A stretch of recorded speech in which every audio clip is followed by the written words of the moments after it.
Thưa các bạn, di tích lịch sử nhà tù Sơn La nằm trên đỉnh đồi Khao Cả, thuộc phường Tô Hiệu, thành phố Sơn La, tỉnh Sơn La.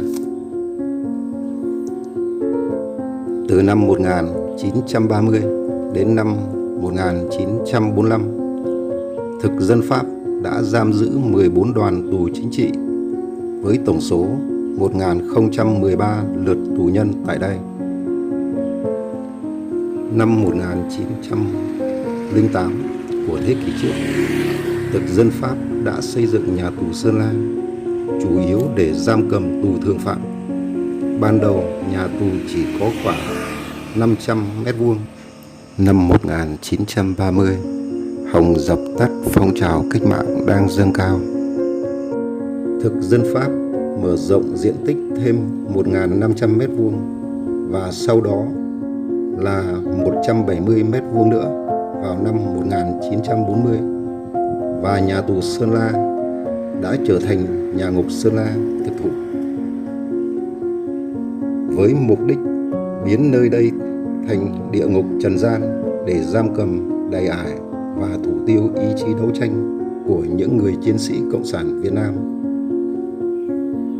Từ năm 1930 đến năm 1945, hàng nghìn chiến sĩ yêu nước Việt Nam đã bị giam cầm, đày ải tại nơi đây.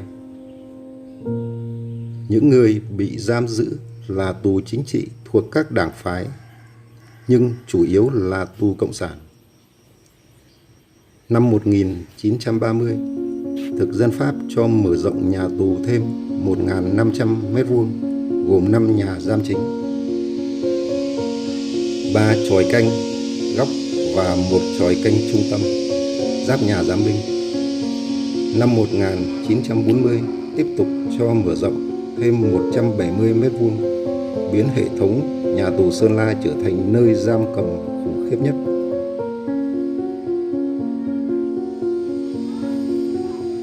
Đây là chòi canh góc các bạn ạ.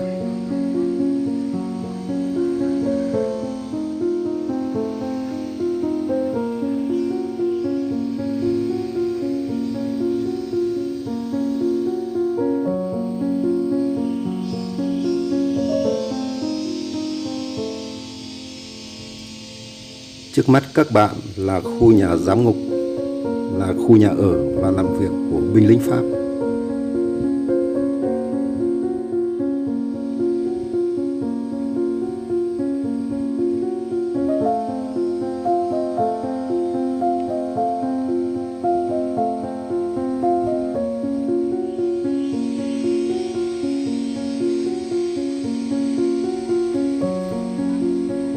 Khu nhà này nằm ở bên ngoài, ngay cạnh tường rào của nhà tù, với đầy đủ các công trình thiết yếu phục vụ cuộc sống sinh hoạt của binh lính Pháp.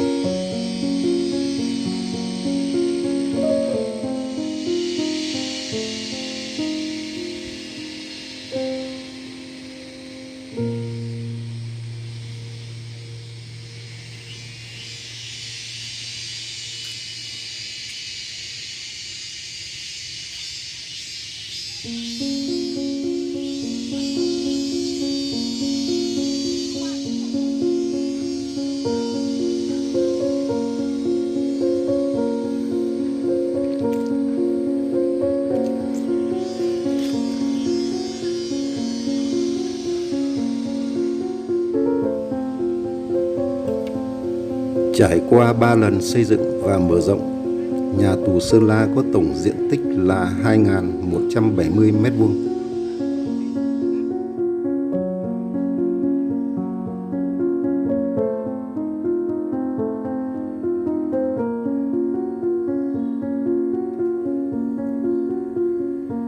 Theo số liệu, năm 1930 chỉ có 24 người tù Cộng sản từ nhà giam Hỏa Lò bị đưa lên Sơn La, thì đến tháng 12 năm 1944, con số đó đã lên tới 1.007 tù nhân.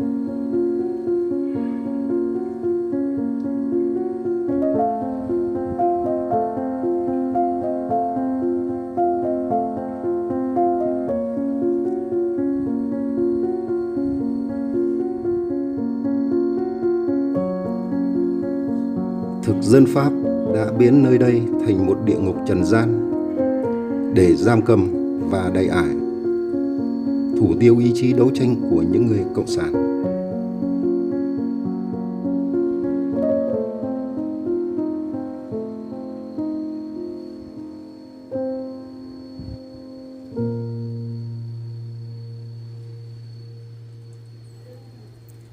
Bằng chế độ nhà tù cực kỳ hà khắc và những thủ đoạn tra tấn vô cùng hiểm ác, kẻ thù tưởng sẽ tiêu diệt được tinh thần và thể xác của những người chiến sĩ cách mạng. Nhưng chính tại nơi đây đã trở thành một trường học cách mạng, rèn luyện ý chí và bổ sung cho cách mạng những chiến sĩ, đảng viên cộng sản trung kiên.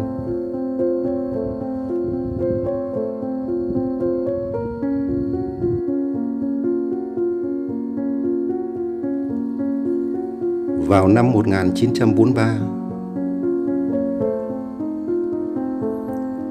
anh Lò Văn Giá là người thanh niên dân tộc Thái đã giác ngộ và có cảm tình với cách mạng, đã dẫn đường cho các đồng chí Nguyễn Lương Bằng, Lưu Đức Hiểu, Trần Đăng Ninh, Nguyễn Văn Trân vượt ngục thành công.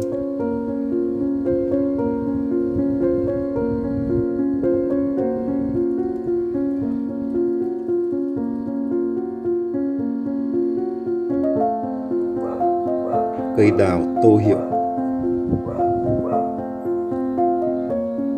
Tại thời điểm đó, Tô Hiệu bị giặc Pháp xếp vào phần tử nguy hiểm và biệt giam trong một gian treo góc của nhà tù Sơn La.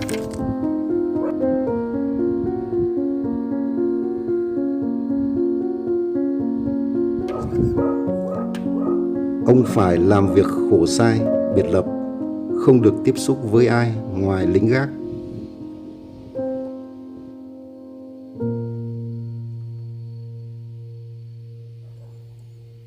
Điều kiện hà khắc trong tù và bệnh lao hành hạ, Tô Hiệu vẫn hoạt động bí mật.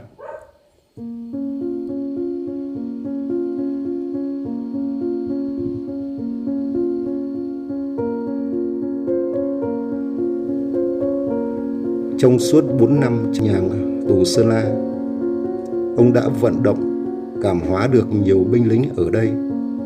Nhiều người giác ngộ cảm tình với cách mạng, sau đó tham gia cách mạng.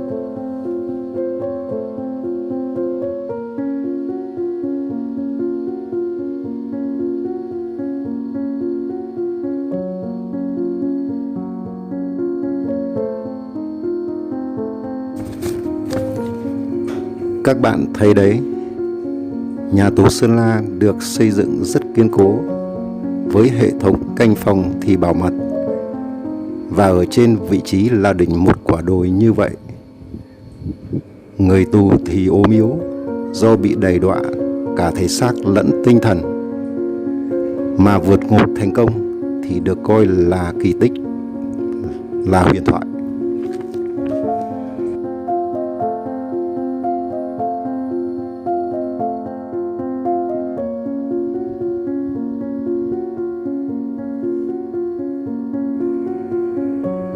Thực dân Pháp thiết kế những phòng giam đặc biệt này vừa nhỏ hẹp vừa thấp. Do vậy, tù nhân chỉ có thể đứng lom khom, ngồi bó gối hoặc thay nhau nằm co. Mục đích tạo nên sự không thoải mái cho tù nhân.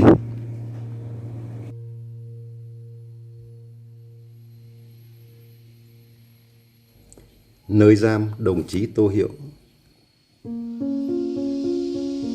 Tô Hiệu bị giam trong một phòng biệt giam hình tam giác, có diện tích khoảng 1 mét vuông. Ngày mùng 7 tháng 3 năm 1944, Tô Hiệu hy sinh tại nhà tù Sơn La lúc 33 tuổi. Cây đào ở nhà tù Sơn La được mang tên Tô Hiệu vào năm 1945 khi cách mạng đã thành công, để tượng trưng cho tinh thần đấu tranh cách mạng của một chiến sĩ kiên cường.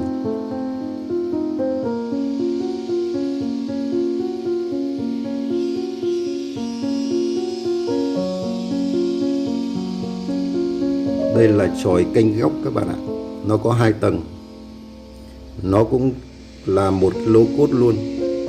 Có các lỗ châu mai để quan sát và bắn phía trong ra.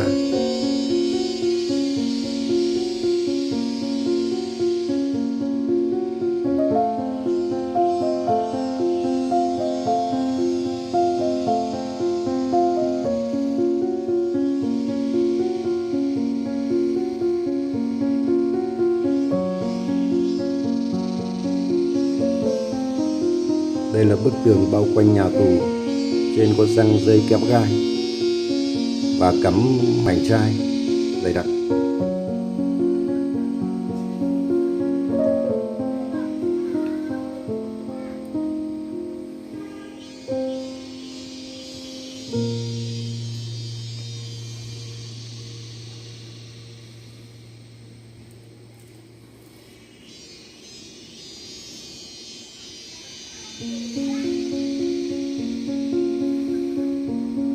Đứng trên chòi canh nhìn xuống, có thể bao quát ở phạm vi rất rộng,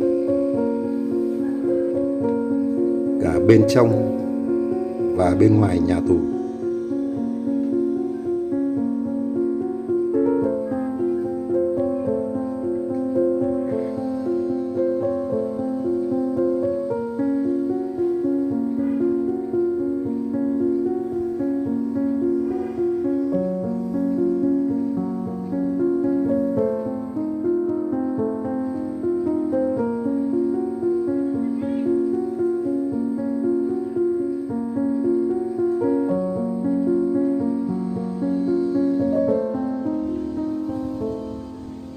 Từ trên cao nhìn xuống, chúng ta có thể thấy được toàn bộ mô hình xây dựng của khu biệt giam của nhà tù Sơn La. Có đến với nhà tù Sơn La, tận mắt thấy những phòng giam chật chội đã bị phá hủy vài phần. Đối chiếu với những bức hình xưa còn sót lại, mới thấy nơi đây là một nhà tù quái gở và đầy rẫy nỗi kinh hoàng do bọn thực dân thiết kế.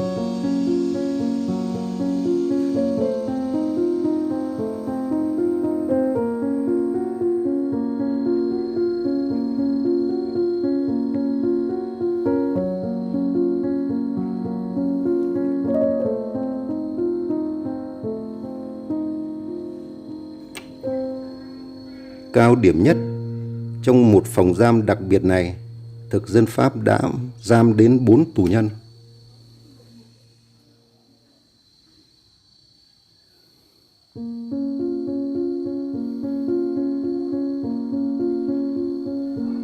Khi đó, tù nhân chỉ có thể đứng lom khom, ngồi bó gối hoặc thay nhau nằm co. Âm mưu của thực dân Pháp là gây tâm lý ức chế cho tù nhân.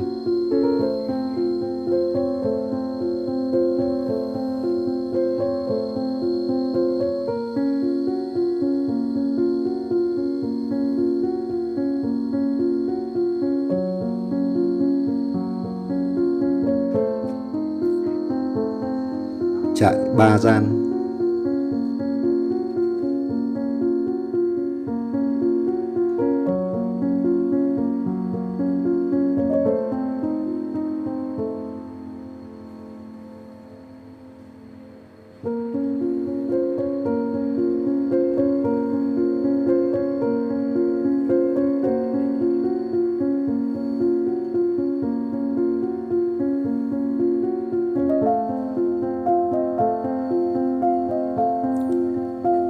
Toàn bộ nhà tù được xây bằng đá cùng một phần gạch, mái lợp tôn, không có trần. Giường nằm cho tù nhân cũng được xây bằng đá. Mặt láng xi măng, mép ngoài được gắn hệ thống cùm chân dọc theo chiều dài của sàn.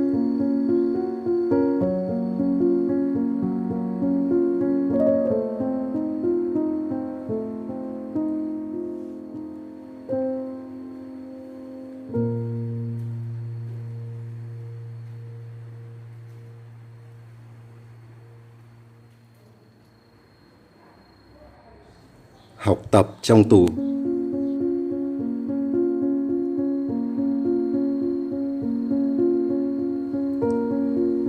mùa đông với bốn bề núi đá, rừng sâu khiến cho cả vùng đất này tê cóng, đóng băng. Còn mùa hè, đỉnh điểm cái nóng lại chính là đồi Khao Cả, phòng chật, ẩm thấp, thiếu ánh sáng và điều kiện vệ sinh. Điều kiện vệ sinh là rất tồi tệ, khiến nhà tù Sơn La trở thành hỏa ngục thực sự.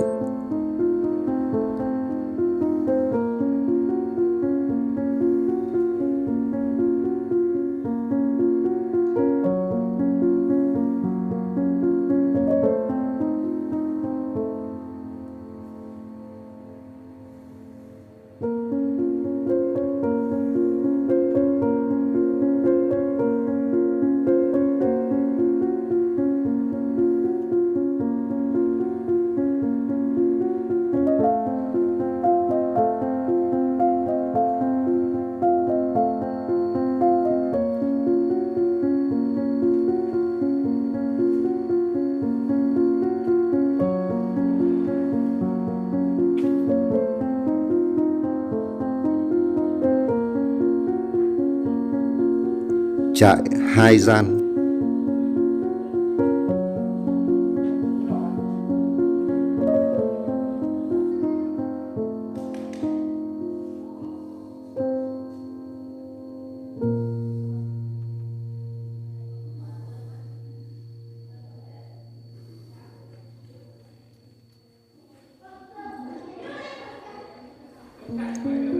Khí hậu khắc nghiệt đã khiến không chỉ các tù nhân mà ngay cả những người dân thường cũng mắc phải các chứng bệnh phù nề, kiết lỵ, thương hàn và đặc biệt là bệnh sốt rét.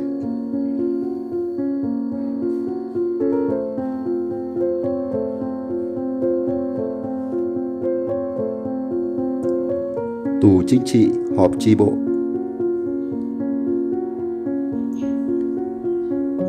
Đây là chòi canh trung tâm.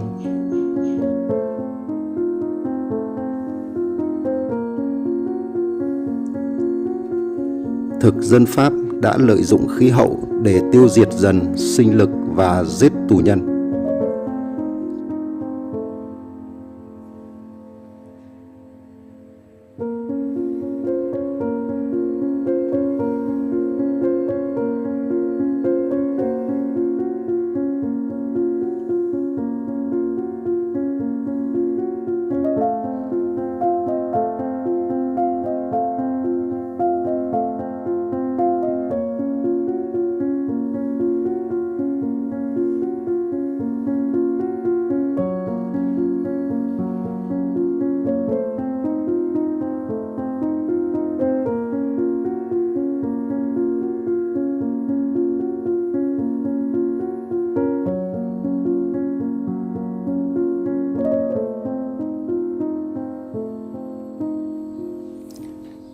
Trên chòi canh nhìn xuống, ta thấy được toàn cảnh khu biệt giam.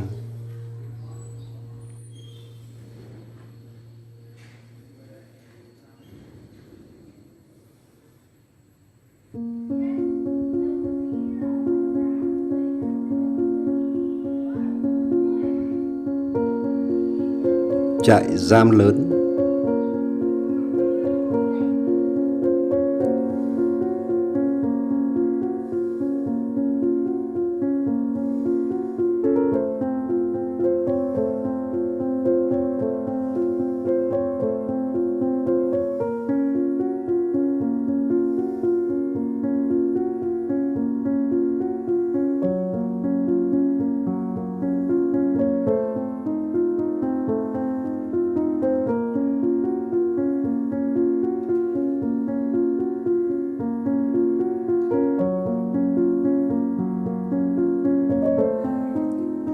Di tích lịch sử nhà tù Sơn La đang lưu giữ và trưng bày rất nhiều tư liệu, hiện vật tại Bảo tàng tỉnh Sơn La.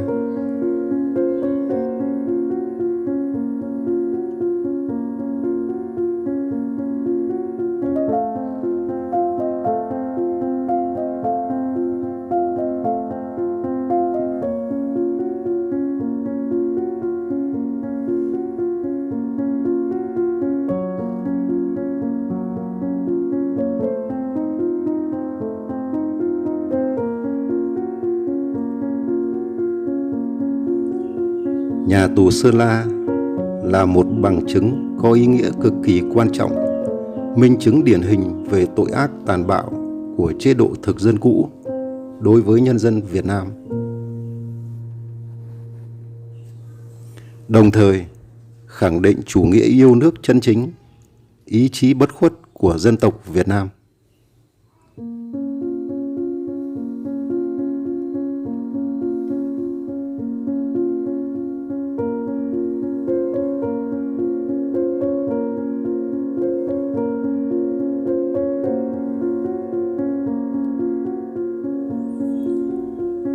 Đến với nhà tù Sơn La, khách du lịch sẽ được chứng kiến hàng trăm hiện vật, những công cụ tra tấn, những chứng tích sống về tội ác dã man của chế độ thực dân cũ đối với các chiến sĩ cộng sản như còng tay, xích sắt, bàn kẹp sắc nhọn.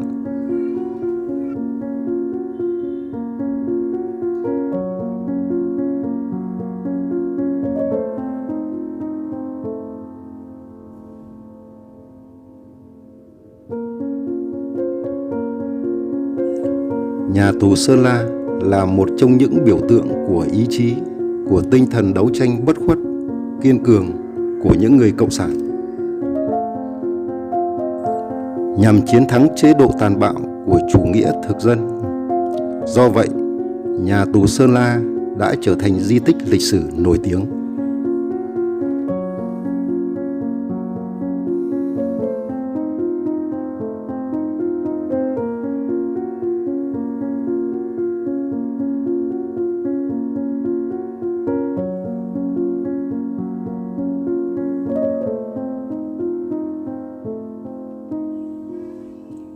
Nhà tù Sơn La đã trở thành địa chỉ đỏ trong công tác giáo dục truyền thống uống nước nhớ nguồn, tinh thần yêu nước cho nhân dân, thu hút đông đảo du khách trong và ngoài nước đến tham quan, học tập và nghiên cứu.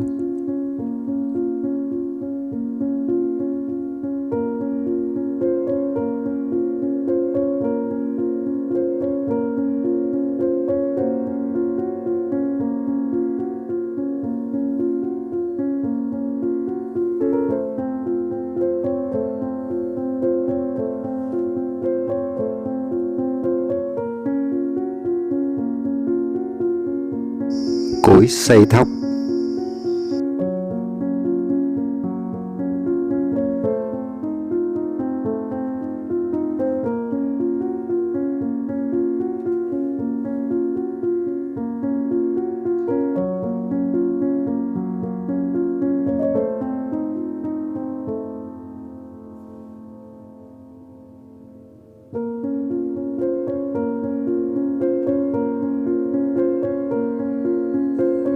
Đây là khu xà lim ngầm các bạn ạ.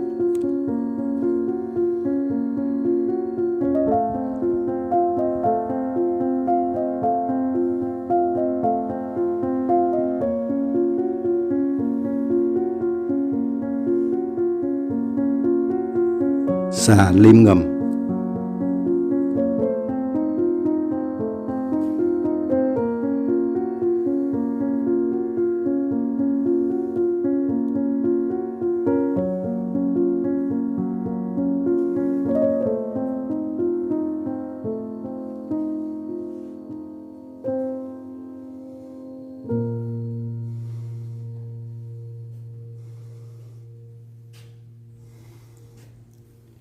Xà lim ngầm này được thực dân Pháp xây dựng ở độ sâu 3,5 mét so với mặt đất.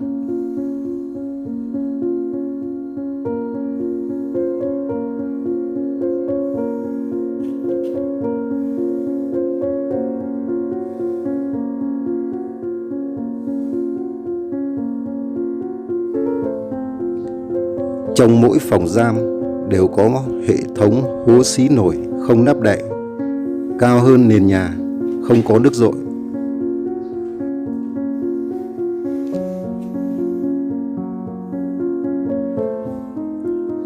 Chất thải của tù nhân lưu giữ ở bên trong, do không được vệ sinh thường xuyên nên môi trường rất ô nhiễm.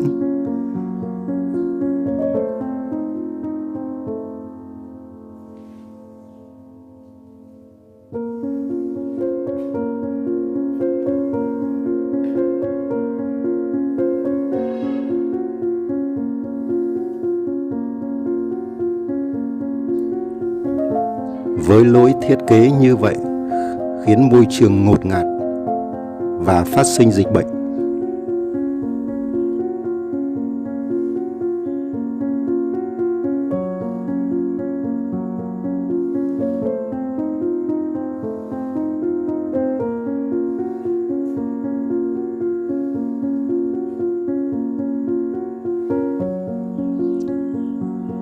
Nhà tù Sơn La được thực dân Pháp thiết kế 49 phòng giam to nhỏ khác nhau. Các phòng giam không khác gì những lỗ chuột. Chúng chật chội, ẩm thấp, tối tăm và bẩn thỉu.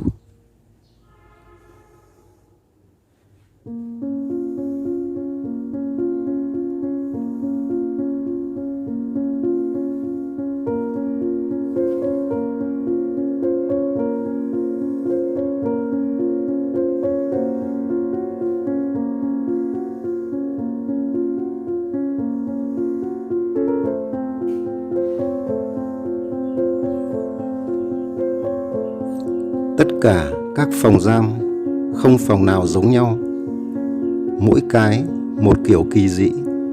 Phòng thì hình tam giác, phòng hình vuông, phòng hình chữ nhật, phòng khác lại hình bát giác. Nằm thì tư thế nằm co, mà đứng thì không thể đứng thẳng.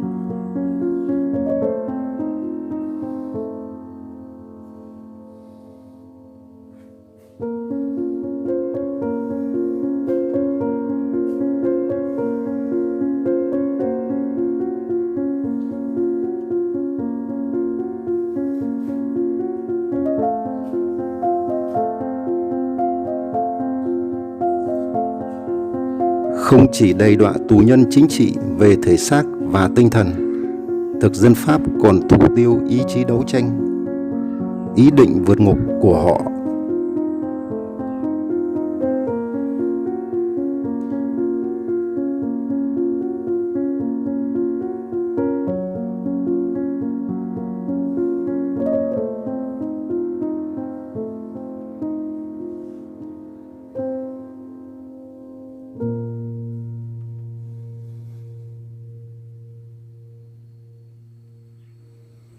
Nơi bêu đầu đồng chí Đàm Văn Lý năm 1941.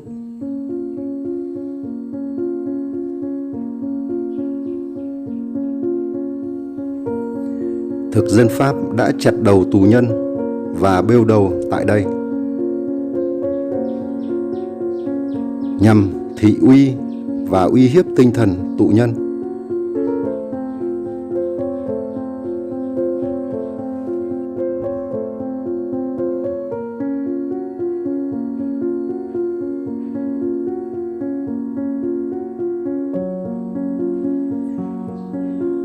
Và đây là một số hình ảnh của các chiến sĩ cách mạng Việt Nam thời đó.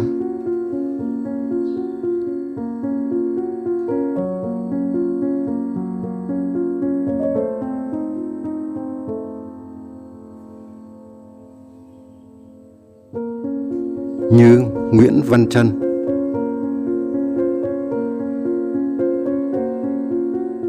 Lưu Đức Hiểu,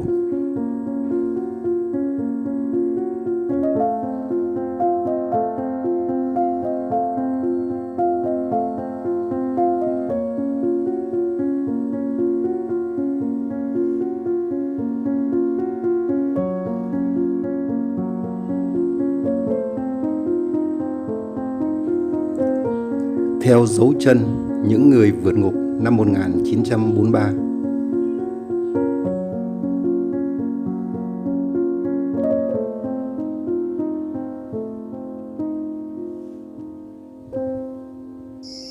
Đó là cuộc vượt ngục lịch sử.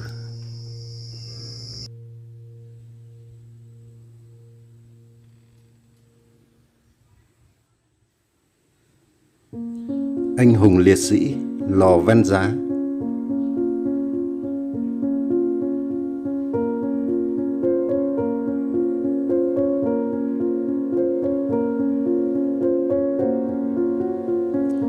Tô Hiệu. Về sau, khi cách mạng thành công, tên của ông đã được đặt cho cây đào trong nhà tù Sơn La.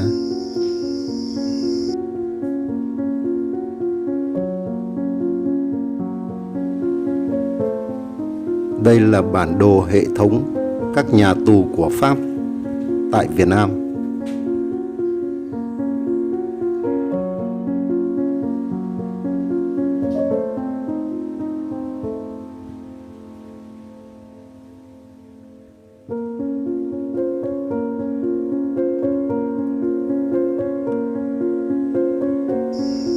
Các chú thích về cuộc vượt ngục lịch sử năm 1943.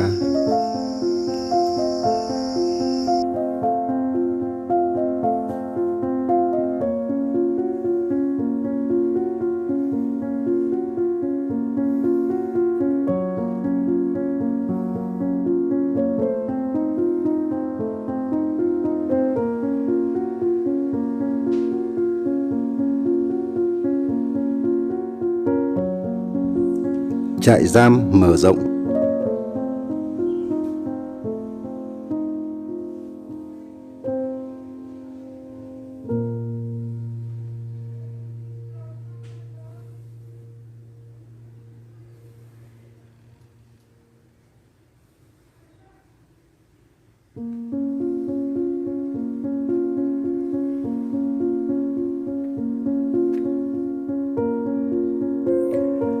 Do lượng tù nhân chính trị trong nhà tù quá đông và thực dân Pháp tiếp tục đàn áp bắt bớ, nên quân Pháp đã phải liên tục mở rộng phạm vi nhà tù.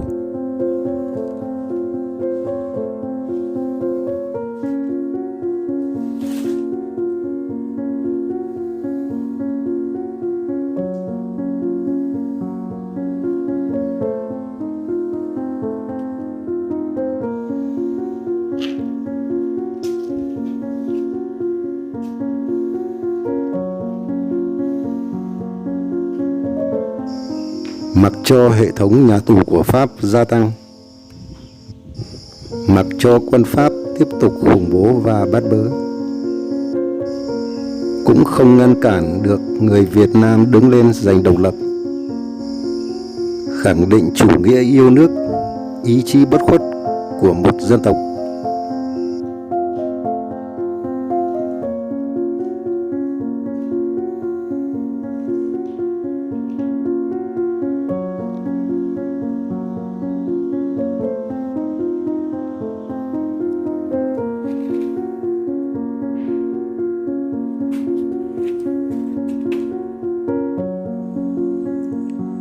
Sau ngày hòa bình thống nhất, cho đến năm 1980, Bảo tàng tỉnh Sơn La bắt đầu tiến hành phục chế lại nhà tù,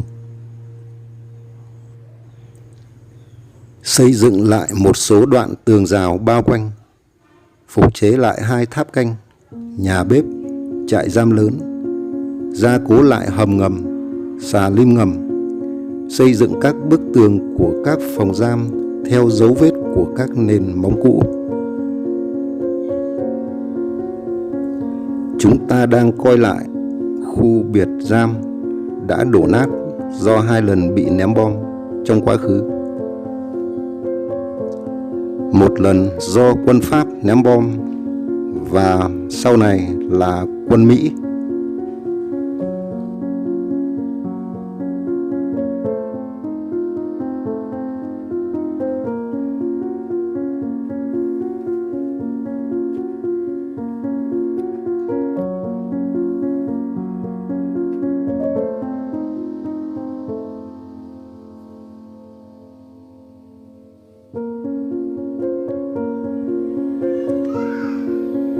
Đây là nhà tưởng niệm các anh hùng liệt sĩ, những tù nhân chính trị đã hy sinh tại nhà tù Khét Tiếng này. Ngày nay, nơi đây trở thành một trong những điểm tham quan lịch sử rất có ý nghĩa với người dân Việt Nam cũng như du khách quốc tế. Nhà tù Sơn La là một trong những di tích lịch sử thu hút khách tham quan, nghiên cứu, học tập rất đông hàng năm.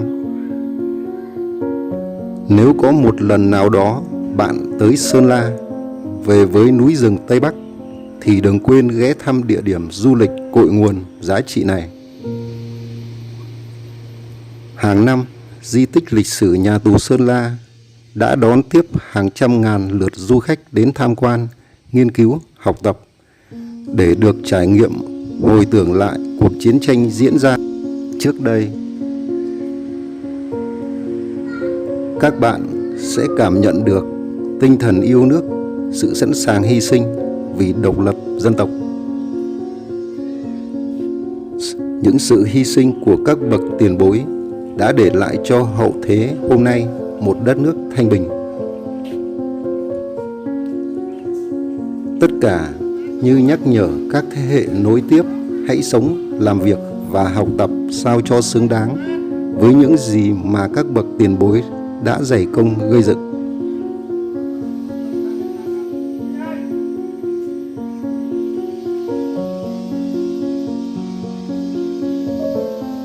Nếu thấy video hay, hãy dành cho nó một like, đăng ký kênh để nhận thông báo khi có video mới. Tạm biệt và hẹn gặp lại.